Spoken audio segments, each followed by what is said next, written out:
نماز ہم پڑھتے ہیں، یہ بھی جو ہے یہ خدا کا تحفہ ہے جو نماز پڑھتے ہیں۔ یہ جو معراج، حضور کو معراج ہوئی، اسی معراج میں اللہ تبارک و تعالیٰ نے یہ نماز کا تحفہ دیا تھا حضور کو آنے کا۔ جب میرے نبی کریم معراج پر گئے، رب سے ملاقات ہوئی، تو اللہ تبارک و تعالیٰ نے تحفے کے طور پر یہ نمازیں دی، اور حدیث مبارکہ میں تو 50 نمازیں دی، اور کہا محبوب یہ 50 نمازوں کا تحفہ ہے، اپنی امت کے لیے لے جاؤ اور نماز ان کو پڑھے۔ تو وہ پھر آ رہے تھے، رستے میں حضرت موسیٰ کلیم اللہ ملے، پوچھا کیا تحفہ ملا، تو بتایا 50 نمازیں۔ پھر آپ نے کہا کہ اے اللہ کے محبوب 50 نمازیں آپ کی امت نہیں پڑھ سکتی، بہت زیادہ ہے، تو کم کروا کر لائیں، کم کروائیں۔ میری حضرت موسیٰ کلیم اللہ نے کہا کہ میری امت 2 نمازیں نہیں پڑھتی تھی، تو حضور واپس آئے۔ حدیث میں آتا ہے کہ 5، ایک جگہ پر آتا ہے 5 کر کے کم ہوئی۔ آپ آتے تھے، پھر حضرت موسیٰ کلیم اللہ واپس جاتے، حضرت موسیٰ کے پاس آتے تھے، پھر حضرت موسیٰ کلیم اللہ حضور کو واپس بھیجتے تھے۔ 5 کہیں پہ آتا ہے 5 کر کے کم ہوئی، پہلے 45، 5 کم ہوئی 45، پھر 5 کم ہوئی، پھر 40، ایسے۔ اور کہیں پر آتا ہے کہ ایک دفعہ ہی 45 نمازیں کم کر کے 5 کر دی تھی۔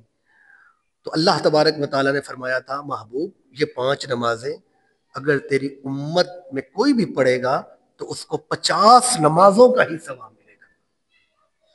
50 نمازوں کا تحفے کی مقدار، تحفہ اتنا ہی ہے، اس کی قیمت اتنی ہی ہے۔ 5 نمازیں بھی پڑھو گے تو 50 نمازوں کا ثواب ہوگا۔ تو یہ تحفہ جو ہے یہ معراج شریف، حضور کو جب معراج ہوئی اس میں ہوا، اس میں یہ تحفہ ملا۔ حضور اکرم صلی اللہ علیہ وآلہ وسلم، ہمارے نبی کریم کا مقام دیکھے، اللہ اپنے نبی سے کتنی محبت کر رہا ہے۔ حضور اکرم صلی اللہ علیہ وآلہ وسلم فرماتے ہیں کہ جب میں عرش پر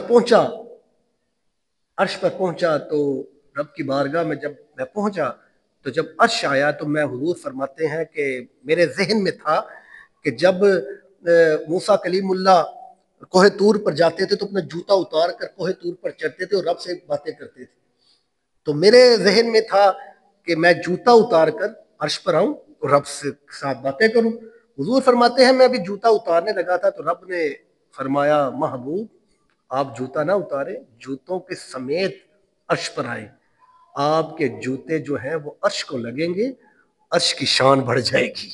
سبحان اللہ، عرش کی شان بڑھ جائے گی اگر آپ کے جوتے عرش کو لگیں گے۔ تو حضرت محترم وہ نبی، اللہ کا وہ محبوب، اور ہم اس کی امت ہیں، اور اگر ہم محبت نہ کریں تو پھر ہمارا ایمان کہاں